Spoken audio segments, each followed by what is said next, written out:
I just wanted to know if I'm the only one who can't keep up on like all the things in popular culture. Like, this is why I don't fit well in social media land. Is like, I see everybody doing this Barbie stuff and they're wearing Barbie pink, and I'm literally yesterday Googling, why is Barbie trending? Why is Barbie trending? And I'm like, oh, it's because there's a movie. Like, why is everybody doing this? Like, I don't understand it. And for reference, I'm not a movie person. Like, we're just not movie people. I'm not into it. I know some people really are, and there's nothing wrong with it.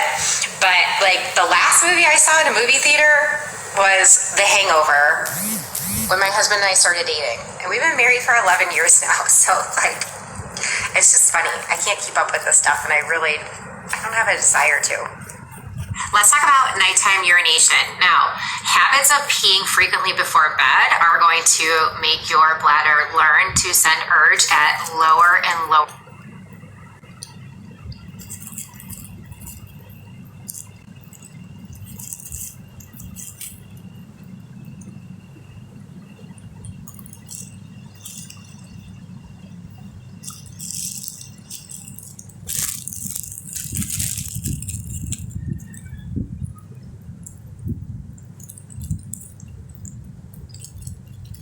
Volume. So you're basically just teaching Pavlov's dog that if you only have this much urine, we gotta go instead of this much urine. Now, all of those factors certainly depend upon your fluid intake before bedtime, how much you're having, what kind you're having.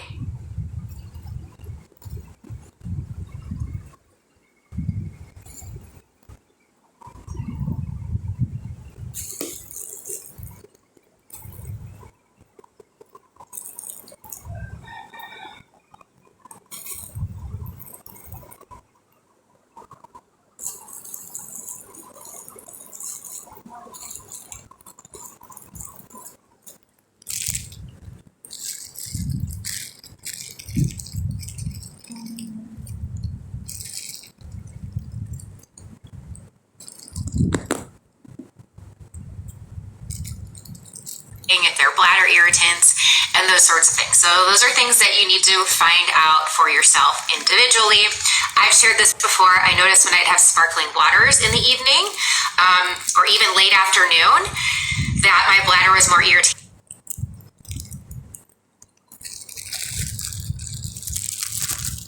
at night. So it's just kind of doing a little detective work in your own body. But the general rule is that for adults, you're supposed to be able to sleep through the night without getting up to void. I think maybe one void might be a little more close to a reasonable. One major way this becomes a habit is through pregnancy and postpartum. You know, when you're pregnant, you have less room for the bladder to even expand. But then when you're up at night with a baby, if you feel any urine in your bladder at all, you usually want to go because you know that you want to get as much sleep as you can and not have to be awakened by your bladder and then in another hour for the baby. And usually those habits then just become learned and still continue as frequent wake-ups.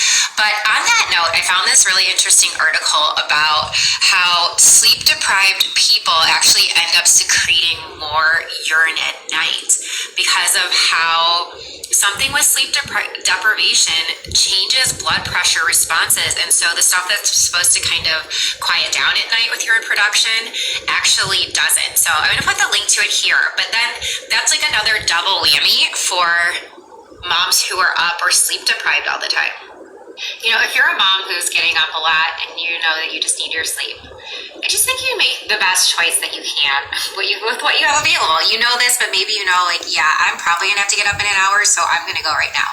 Okay, but if you know, like, once that period of life changes and you do get longer blocks of sleep, then you work on bladder retraining, where you wake up and just try to, like, let that urge pass and fall back asleep. And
I won't forget the first time I learned this in a continuing ed course. I was early pregnant, so I was only like 12 or 14 weeks. But I remember waking up in the middle of the night and supposed to have to go, or I'm going to try to work through this. And I did. I did some urge suppression techniques, and I fell back asleep. And I think it's just amazing when you learn that you actually do have way more control over these things. In that, in the long run, it's not going to serve you to continue to respond to that.